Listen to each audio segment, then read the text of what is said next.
Hello, Jeff. Welcome to Signal Hello. from Noise.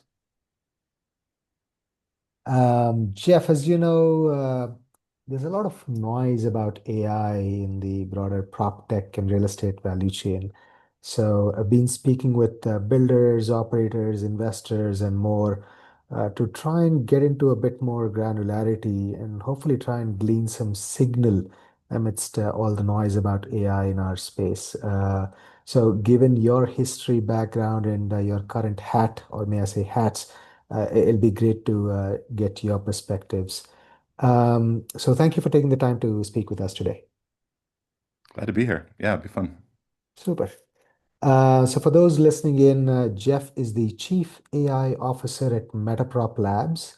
And for those who are plugged into the prop tech scene, they would be aware that Metaprop is one of the largest and one of the most prolific VC investors in the prop tech space, essentially investing in the intersection of technology and the built environment. I think they've been around since 2015 and probably invested in more than 150 startups in this space across the world. And I believe somewhere around $250 million in terms of assets under management, somewhere in that ballpark. So that's Metaprop, and obviously Metaprop Labs is associated with them. But Jeff, to kick things off, tell us about your story. You were a software engineer, technologist building software for the restaurant industry. Talk us through the journey from that to Chief AI Officer. I will. Yeah. Again, thanks for having me. It's fun to talk about this stuff.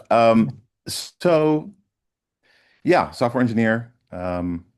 Did my time in the corporate world, and I had the entrepreneurial itch, I think, for a while to go out and carve my own path. Had a lot of familiarity with the hospitality industry, and so started a business building, call it an ERP solution for restaurants, and grew that business, scaled it up, and eventually sold that. Um, Went to work for the company that bought it for a while and got involved and then in fintech and finance, which was fascinating and loved that. The thing for me is I just love learning, certainly new industries and new technology. And yeah, friends with Aaron Block from Metaprop, and we went to business school together many, many, many years ago. And so always kind of hung around talking about real estate and technology. And from the AI perspective, I would say language-based AI has just been a passion for a long time. And it was kind of, I won't say boring, but the kinds of things we could do with AI were limited as far as natural language understanding and natural language generation until the transformer, came around, thanks to Google. And that kind of changed everything. And that got me really excited about these things that I had dreamed about for, I'd say 2 decades of things we could build and do. And so, yeah, kind of last year, the intersection of so I've been working with Metaprop kind of as an advisor, investor, sitting in on their investment committee and helping kick the tires on the you know companies they looked at and also helping coach some of the founders, technical founders, and saw a lot of AI native companies coming through and just again got excited about helping especially the mid-sized companies get AI in a way that would be helpful for them. And it's a big thing to say. We'll talk about it, what that means. But so yeah, we joined forces and decided, hey, let's do this together. So yeah, we kind of started Metaprop Labs as a spinoff and helping companies, especially mid-sized firms, oh, some larger firms too, just wanted to accelerate their roadmap and build AI capabilities for their firms. Sounds interesting and a little tricky as well, because I can imagine. Well, before I provide my perspective, let's roll it back. So tell us about what kind of clients you speak with and what's the sort of, engagement like.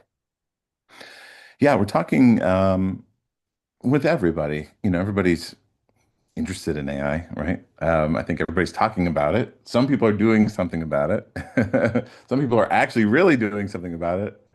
And so, yeah, the conversations we're having are with,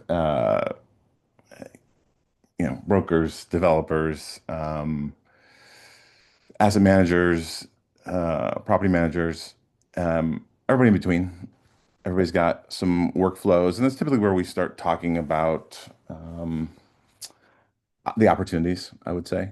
There are, if you look at something like property management, there are it's a little more of a mature space as far as maybe tools that help with, that bring AI into Hmm. helping in some capacity.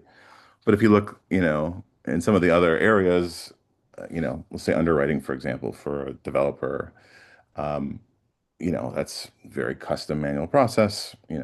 Working with one firm, it takes them 30 hours to underwrite a deal. And so, yeah, just those really repeatable, clunky workflows that just take a lot of human time.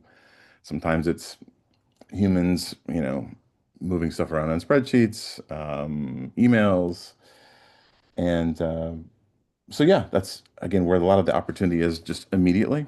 Again, all different asset classes. Got it. And I'm assuming across geographies as well, based on our last conversation. Is that right? Yeah, Yeah. yeah, for Okay. sure. So Jeff, let's say you're speaking with a, mid-size sort of company, right? What are the kind of business needs that they're telling you where you think that AI is a good sort of solution set for them? What are they trying to solve for that you're helping them solve for? I think it's a couple things. So I think there's a FOMO, of hey, everybody else is doing something with AI. We should probably be doing something as well, but we don't know where to start. We don't know what that is. We don't know what's possible. So we're trying to meet them where they're at. It's really hard to go from 0 to 1. I think that Hmm. first step is the hard step because what does this mean? What are we doing? Especially for these mid-sized firms, they don't have tech teams. They haven't built stuff. So the idea of like custom AI, what does that even mean? Are we building software, infrastructure? So that's scary Hmm. all on its own. And so we really kind of meet them where they're at. And the best way to frame it when we talk to them is to think about if you were going to hire a few extra people, what would you have them do in the Hmm. company? Hmm. Assuming they could just start tomorrow. And that really kind of frees your brain from thinking about what is possible with technology to what are the actual work that needs to be done here. We wish we could close more deals, right? Wish we could underwrite faster. We wish we had intelligence from our meetings because we have all these meetings every week and everybody forgets and we drop the balls on things we're supposed to be doing. So whatever, there's dozens and dozens of examples of things that could be better.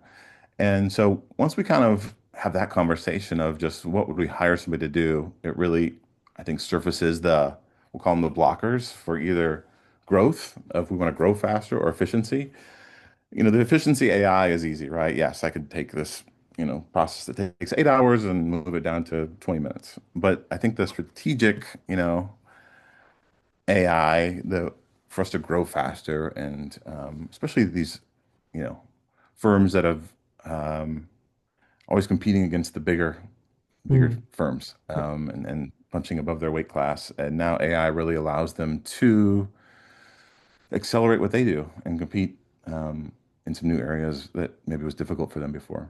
And it's interesting. I would have thought probably the first fortress to be breached is more on the cost side, but I think what I'm hearing from you is it's more about the growth side and how do we drive more revenue and get sort of more, call it bookings, deals done, deals sold, whatever else. Seems to be that is the bigger driver than the cost side of the equation. And arguably, that's probably a more exciting driver to tackle because, as we all know, revenue solves all problems. Cost avoidance, on the other hand, is a harder thing to sort of, get your arms around. Yes, I learned that from my days writing hospitality software, focused on costs. And Yeah, yes, people will pay a lot more money and pay a lot more attention to something that brings in new people, yeah. into the door. And but yeah, that's right. And we actually, you know, use the term excitement actually in how we're talking with people. And Hmm. everybody wants AI. It's kind of when are you ready? And Hmm. it's Sure, there's data readiness, there's other things, but a lot of it's just excitement. Are you excited about um, solving specific problems that you've had for a while? And you may have the problems and the need, but just don't feel ready to tackle it right now. And so those things kind of have to line up for them to be a good fit to move forward. Again, because a lot of it's experimentation Mm. and, it's kind of like you're hiring this junior developer or this junior assistant to work at your firm, and there's a training process to get them Mm. to know the lay of the land and how you like to work, and so not everybody's willing to go through those pains yet.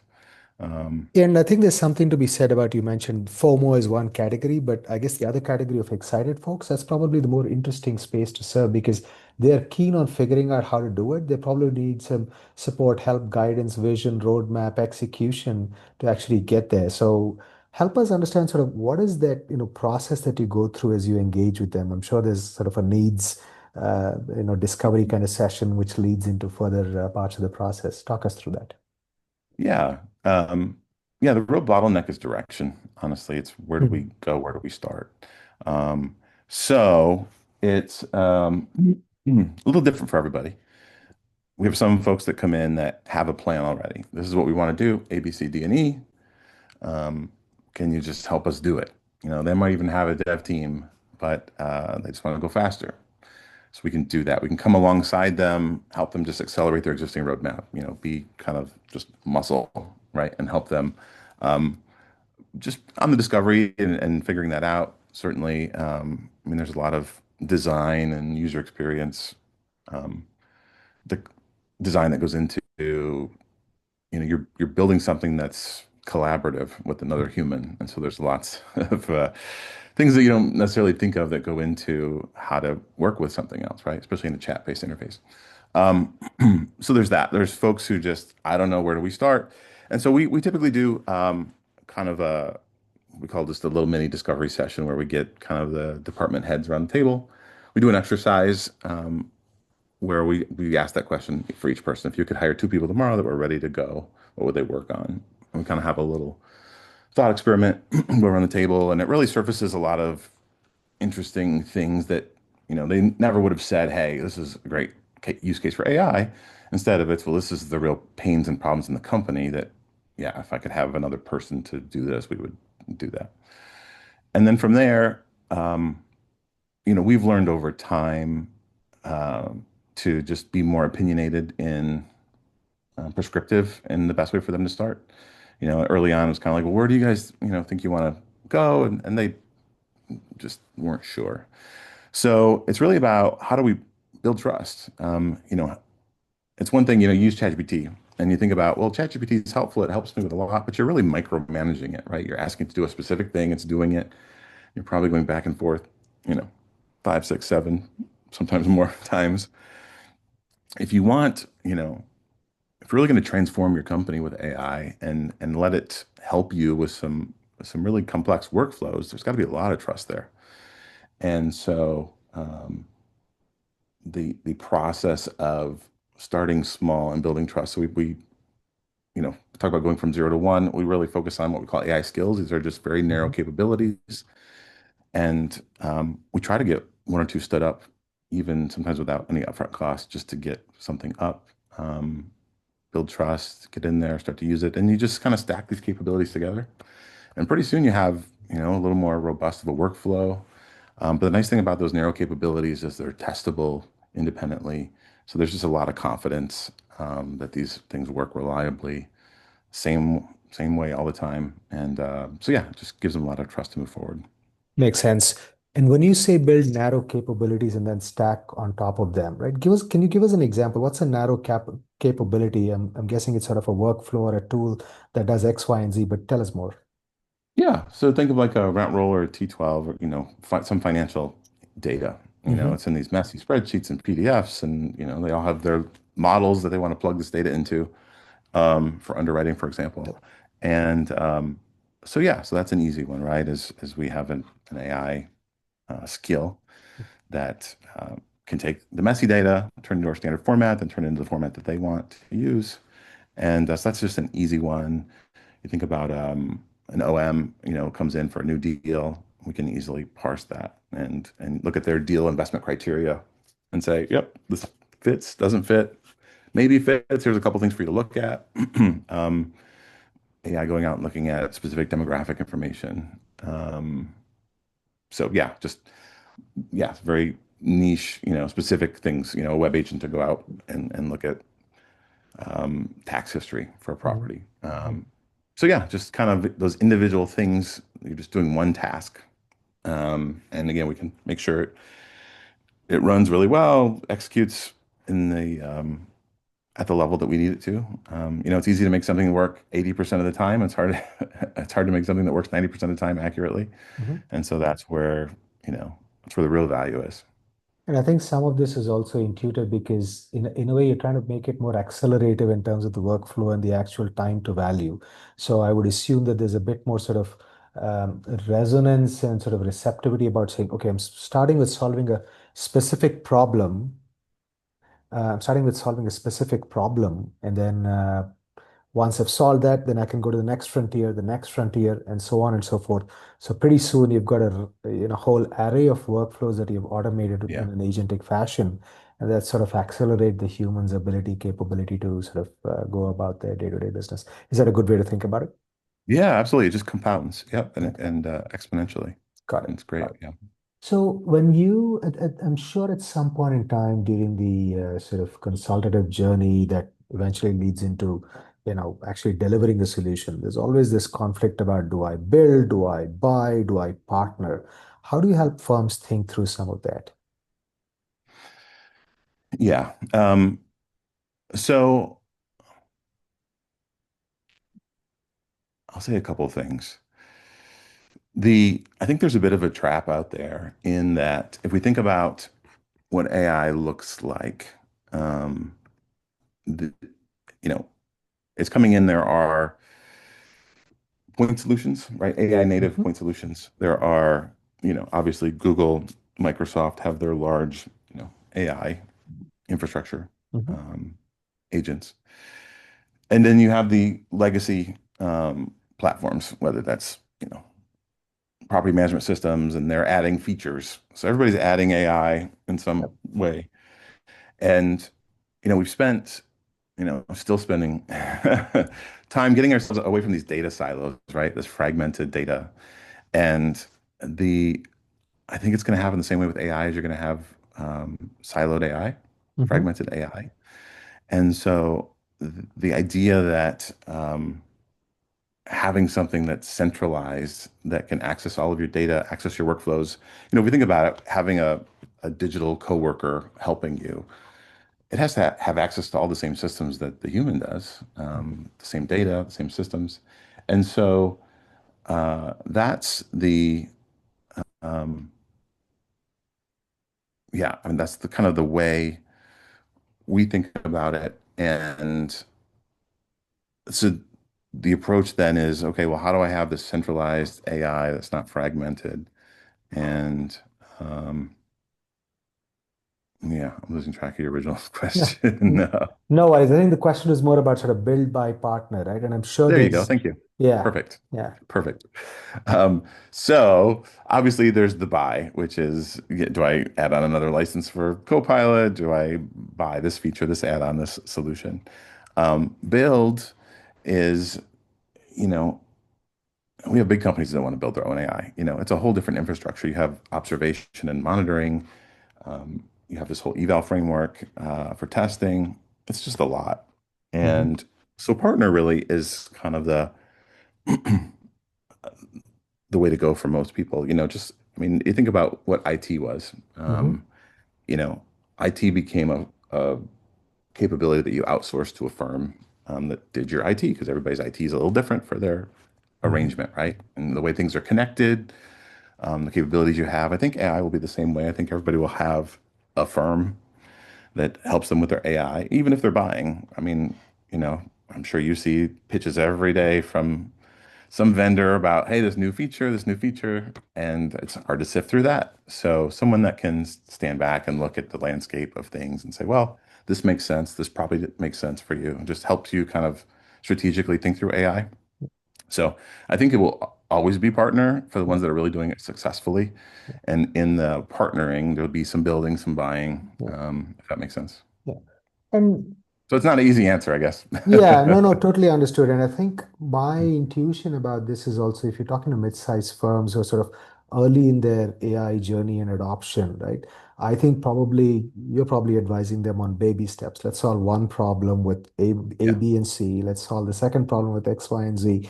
And then let's sort of start building in a more robust fashion for, one ring that rules them all kind of thing. Because I think quite yeah, often organizations get sort of almost there's a bit of paralysis in terms of saying, I've got these 78 problems. I need this one magic tool that solves them all. The yeah, reality is whether it's AI or non-AI solutions, the starting point for success is let's focus on something specific, build from there, maybe get in a third party, provider or a tool or an application to sort of fill some gap here and there, and then sort of slowly the story kind of evolves. So it sounds like you're taking a somewhat very pragmatic approach to actually delivering these solutions. yeah, definitely. I mean, and it's yes. I mean, that's you kind of have a North Star of where you want to go, and you Mhm. just add little by little. And I even encourage companies that are doing nothing to just try solutions. Notebook LM is a good example from Mhm. Google. Um, it's a good kind of RAG system for putting documents in there and asking questions. And so we've had some firms that have used that. And what it's done, well, that's not what they're going to be with long term. It's really helped the teams internally understand the capabilities. Like, well, what's really hard for AI? What's easy for AI? Certainly, Mhm. people using Copilot have their own opinions about what it's good at, what it's not good at. But that's helpful, right? To understand what's easy and what's hard. And so when you're having conversations with a company like us or somebody else, it's a lot easier for us to have a conversation with someone if they already understand, well, this is difficult. We paid some firm to help us write, our monthly or quarterly, investor reports. Mhm. And it was really hard and didn't work well. And so we can kind of come in and look at that, explain why that's hard and try to understand what they were doing and sometimes help fix what somebody else was trying to do. Got it. So, Jeff, as you deliver these solutions, do you have a team of in-house sort of AI experts and developers who are actually building these solutions, or what's that model like? Yeah, we do. We have a team. Our team's not huge. I mean, I guess that's kind of the Hopefully, it great will thing get too, bigger. is we what's that? Hopefully, it'll get bigger over time as demand grows Well, I and mean, that's the more thing is problems. our AI allows us to code so much faster, so we That's don't also really need true. a huge team. We've kind of developed patterns and playbooks that we then use as our own AI agents Hmm. to help us do work for clients and build out things. So yeah, it helps us scale as well. So yeah, we have a dozen or so folks, and so far we've been able to do a lot with just that team, and so we certainly will scale as we need to, but we've been able to do quite a bit. Jeff, are you seeing any difference in receptivity to solutions depending upon the type of client you're advising? One is size you talked about, right? But whether they're an asset manager versus a property manager versus a construction player, are you seeing any differences in terms of receptivity, or is it kind of just normal distribution applies? Yeah, I mean certainly there's the excitement factor, and I think a lot of it comes from the top down. If the CEO is excited, they've either been in a meeting or a workshop and they had the light bulb go off and it says, Hmm. okay, this is going to transform what we do. Mm. And we want to get in front of it before anybody else does. And Yeah. so, yes, that's very easy. They on the phone, yes, help us, let's go. And so that's great. And we can do that and help them do it in a safe way that they trust. Um, you have some folks that are kind of DIYers. They're kind of nibbling around the edges, playing with their own stuff. Yeah. Sometimes that's more of a tech, you know. Um, the leader is more tech oriented, so they already have, they've been playing with the stuff for a while and have some things. So yeah, I mean, it's really all over the map. It's not really um, knowledge and experience with the space. It's just more about excitement about the opportunity for their firm. Mm. And they see this as the catalyst, the leverage that they need to move ahead. in a dream, whatever, again, in a workshop, kind of saw the vision of where the industry's going and where the competitors are going and see how they can really carve out a space for themselves. And it's, the gap just widens, right? Because you can go so much faster as you start Mm. implementing some of these tools. And so the ones that get left behind, and again, not trying to be a scare tactic, but Sure. the ones that get left behind, that gap is going to grow fast. And again, it's not going to affect everybody the same, Sure. but certainly for a lender that can, review opportunities faster and get a yes Mm. to a client faster are going to close more deals. What are the just, AI is all driven by models and data sets, right? So what's the sort of constraint you found in engaging with clients? Data rich environments, data crappy environments, data poor environments, unstructured data. What's been the landscape that you've seen? All of it. Uh, Lots of unstructured data. Hmm. It's that's a great question. So I feel like everybody uses their SharePoint as this dumping ground of documents and files. And some of it's we have a tidy, somebody's decided, hey, this is the way we're going to name things. Other other firms, it's just kind of, go ask so and so because they remember where we put this type of stuff. So you have all of these, 10 years worth of data everywhere. So there's, sometimes work before the work starts, and we can use AI for that too. AI agent to crawl through the files and just get a landscape of where everything exists. And then even make a roadmap to help them organize stuff. Because that's, I mean, that's a barrier as well. Like, oh my gosh, we got to organize all of our data before we even start. That seems overwhelming. That's friction. Let's not even bother right now. And AI can help you with that stuff too. So, AI can kind of help get things tidied up before we do anything.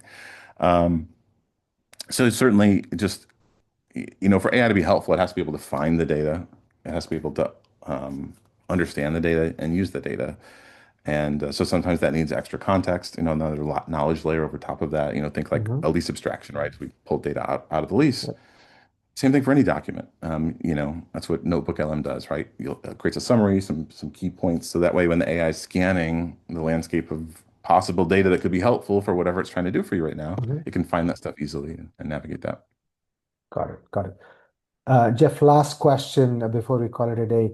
Um, if, again, it's hard to distill it into one, but what would be your one piece of sort of advice to somebody who's a mid-sized firm in the real estate value chain who's trying to embrace, adopt, try AI, other than, call you, but what would be the what would be the one piece of advice? Yeah, I mean, the number one thing for leverage is to use just an existing solution. So I'm a big fan of Claude from Anthropic. It does a great job at most of the tasks that I like it to do. Um, and so whether that's ChatGPT, whether that's Copilot, find what's great, try them all. Don't just, they're all relatively inexpensive and really understand how to communicate and prompt, as we call it, with the Hmm. AI, to really get the results that you want.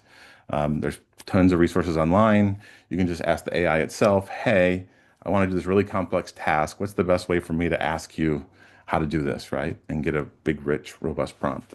And the leverage with that just by itself is transformational. I mean, that's what we've been doing. I've been doing for a couple of years now, and so I mean that's the first place to start is just to see what's hard, why this is hard. You know, talking to folks who are somewhere along that journey. Now we can have deeper conversations about, well, what do you say when the AI is not doing what you want to? And so suddenly it's more about AI fluency of really how to talk to these things and what they can do, can't do, what they understand, what they don't understand, and why, which helps just all the other downstream decisions that you're going to make. So yeah, I mean that's just the first thing is start with that and not just use it, but really understand how to use it. I mean, there's tons of classes online. We certainly do trainings as well, workshops of just how to talk to these things to really, how to ask for financial help, with documents or whatever it is. That sounds great, Jeff. Jeff, I think we're right up on time here. I want to keep these things crisp and sort of digestible. Really appreciate you taking the time.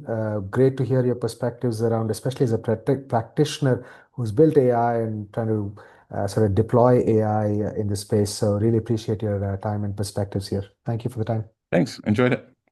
Cheers. Bye.